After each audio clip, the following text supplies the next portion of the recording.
The text message lit up my phone at 3 a.m. Sign the divorce papers tomorrow. No property claims, no alimony. Take it or I'll make you regret ever meeting me.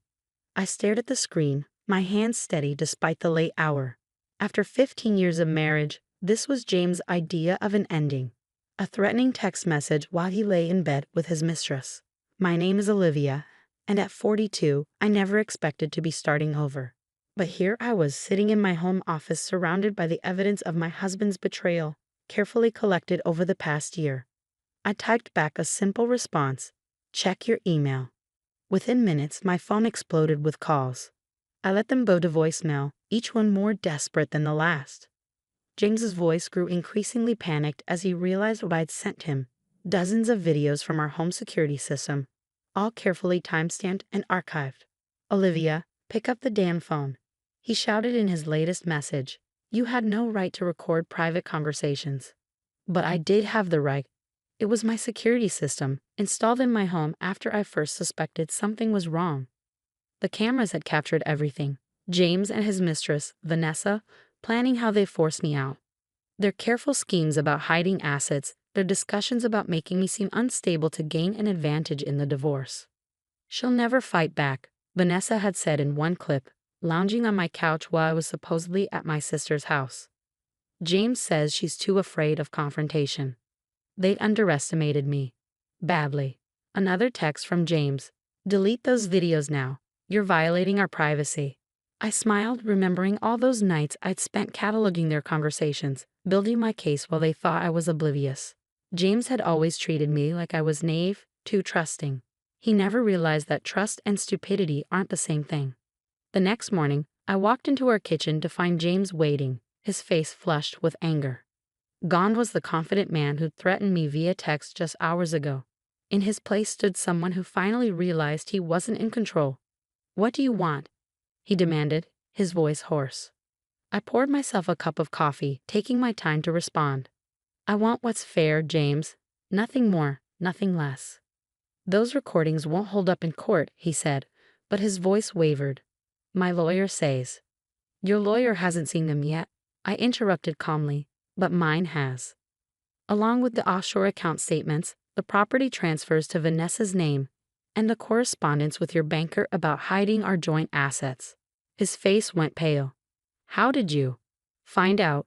I'm not the helpless housewife you and Vanessa think I am. I've known about your affair for a year. I've watched you plan, scheme, and lie. I've documented everything. She's different, James said, his voice softening. She understands me. We're in love. I couldn't help but laugh. Love? Is that what you call plotting to leave your wife destitute? Planning to claim I'm mentally unstable so you can take everything we've built together? He slumped into a chair, the fight draining from him. What do you want? He repeated. I want a fair division of assets. I want the house you promised Vanessa she could redecorate. I want half of everything you tried to hide.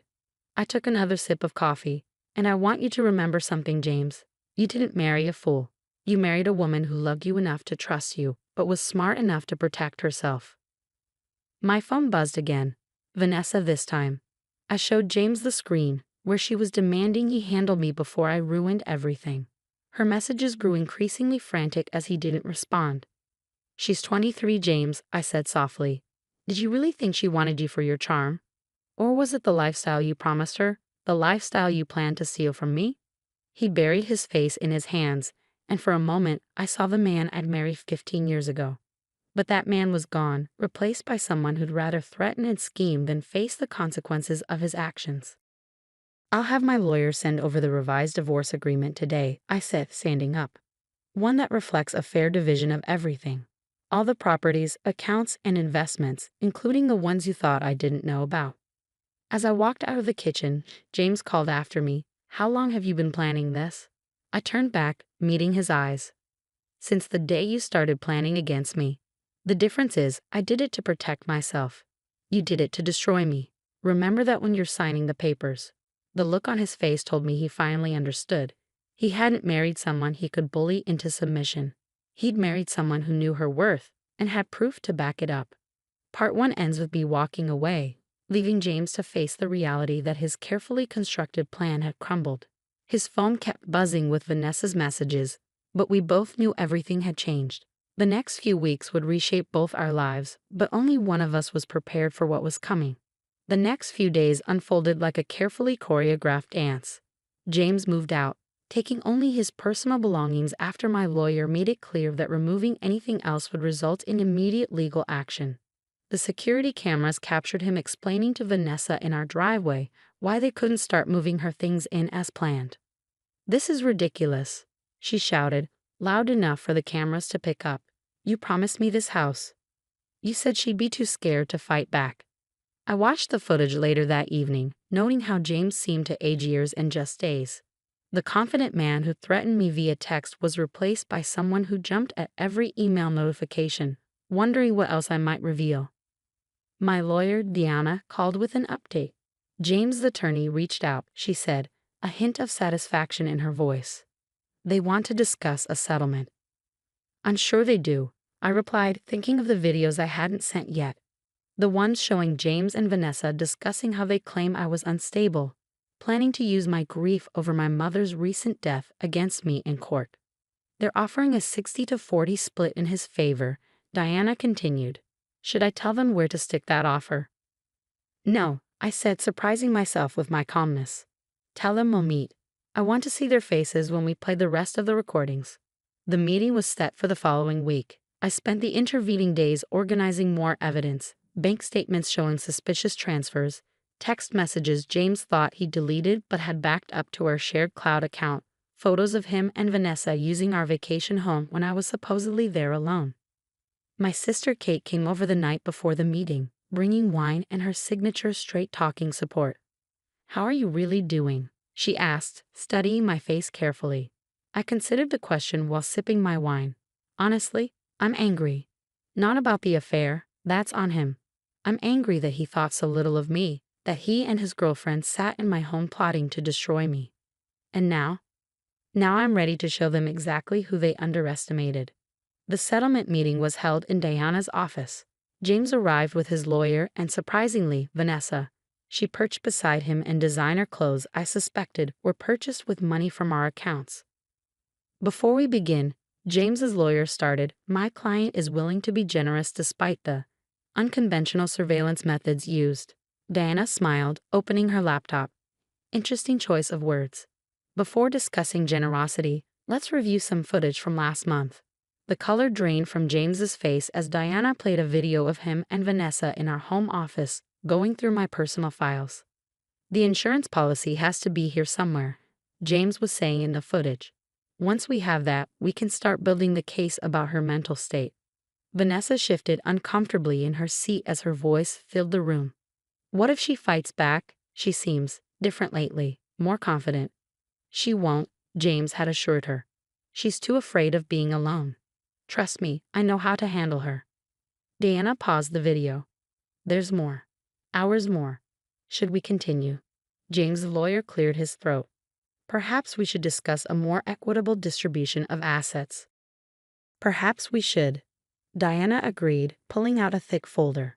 "Let's start with the offshore accounts, specifically the one in the Caymans where Mr. Harrison has been transferring joint funds." I watched as James's carefully constructed world continued to crumble. Vanessa's designer heel tapped nervously against the floor as Diana methodically laid out every scheme, every plan, every betrayal. "A 50-50 split of all assets," Diana stated firmly. "The house goes to my client, and Mr. Harrison will retract any statements suggesting mental instability on Mrs. Harrison's part." "And if I refuse?" James asked, but his voice lacked conviction. I spoke for the first time since the meeting began.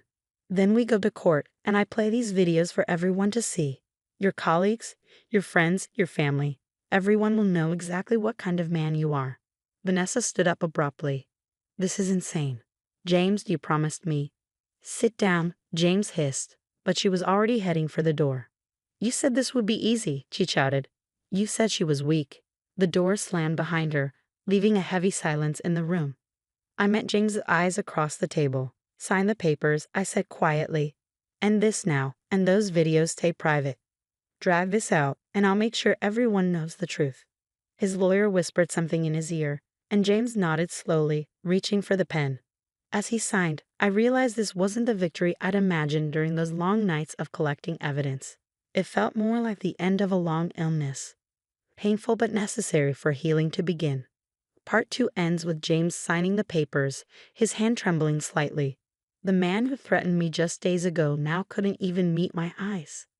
As I walked out of Diana's office, I heard Vanessa's angry voice in the hallway, demanding explanations James couldn't give. But for the first time since discovering the betrayal, none of it mattered. I was free. 6 months after the settlement meeting, I stood in my newly renovated kitchen, sipping morning coffee and watching the sunrise. The house felt different now, lighter, peaceful. I'd repainted every room, replaced the furniture they plotted on, and transformed the space into something entirely my own. The last box of James' remaining items sat by the door, ready for his sister to collect. I hadn't seen him since the settlement, though I'd heard plenty through the grapevine. Vanessa had left him 3 weeks after the meeting. Once she realized the lifestyle he promised her wasn't materializing, she'd moved on to someone else, someone whose promises she hadn't yet learned to doubt. My phone buzzed with a text from Kate. "Have you seen the email?" I hadn't checked my personal email yet, but when I did, I understood her message. James had sent a lengthy apology, the kind that comes after months of reflection and regret. "I know it's too late," he wrote, "but I'm sorry for everything. Not just the affair or the divorce, but for underestimating you, for thinking I could bully and threaten you into giving up what was rightfully yours. You deserve better." I deleted the email without responding. His apology might have been sincere, but it wasn't something I needed anymore. My healing hadn't depended on his remorse. Later that afternoon, I met Kate for lunch at our favorite cafe. She'd been my rock through everything, and now she was helping me plan my future. "So the house in Provence?" she asked, grinning over her salad. "Have you decided?" I smiled, pulling out my tablet to show her the listing. The small villa I found would be perfect for the writing retreat I'd always dreamed of running. James had laughed at that dream, called it impractical. Now, with my share of our assets and newfound freedom, it was becoming reality. "I'm making an offer tomorrow," I said. "The realtor says it's perfect for small groups, and the advance bookings are already coming in." "Look at you," Kate beamed. "From collecting evidence to collecting dreams, I'm so proud of you." "I learned something through all this," I said, thinking back to those dark days of discovery and planning. Sometimes the worst betrayals lead us to our best decisions. As if on cue, my phone buzzed with a call from Diana. "Just wanted to let you know," she said when I answered. "James, the lawyer, reached out. He's contesting the offshore account split." I felt a calm settle over me, the same calm I felt when responding to his threatening text all those months ago. "Send him the video from March 15th, I replied. "The one where he and Vanessa discuss hiding those specific accounts." Diana chuckled. "Already done. I don't expect we'll hear any more protests." After lunch, I walked through the park where James and I used to spend Sunday afternoons. The autumn leaves were turning, painting the world in warm golds and reds. A year ago, I'd walked this same path in tears, having just discovered his affair. Now, I walked it with purpose, my head held high. My phone buzzed again, a message from James. "My lawyer says to drop the contest. You really did think of everything, didn't you?" I thought about responding but decided against it. The time for conversations between us had passed. Instead, I opened my laptop at a nearby cafe and finalized my offer on the Provence villa. That evening, as I sorted through old photos for my upcoming memoir writing workshop, I found our wedding picture. We looked so young, so hopeful. I didn't feel sadness looking at it anymore, just appreciation for the journey that had brought me here. Kate called as I was making dinner. "James's sister picked up his box," she reported. "She said he's moving out of state. Apparently, his reputation here is pretty much destroyed." "That's not my problem anymore," I replied, and I meant it. The truth was, I didn't need to see James face consequences or hear his apologies.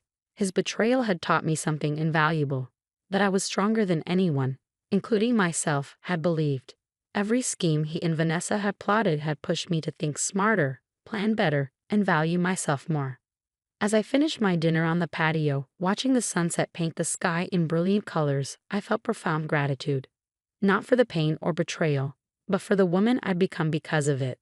The one who didn't just survive threats and manipulation, but who turned them into stepping stones toward a better life. My phone lit up with a confirmation email. My offer on the villa had been accepted. In the reflection of the glass doors, I saw myself smile, and it reached my eyes. James had threatened to make me regret ever meeting him, but instead, he'd made me grateful for finding my own strength. Sometimes the best revenge isn't in the evidence you collect or the battles you win, but in the life you build from the ashes of betrayal.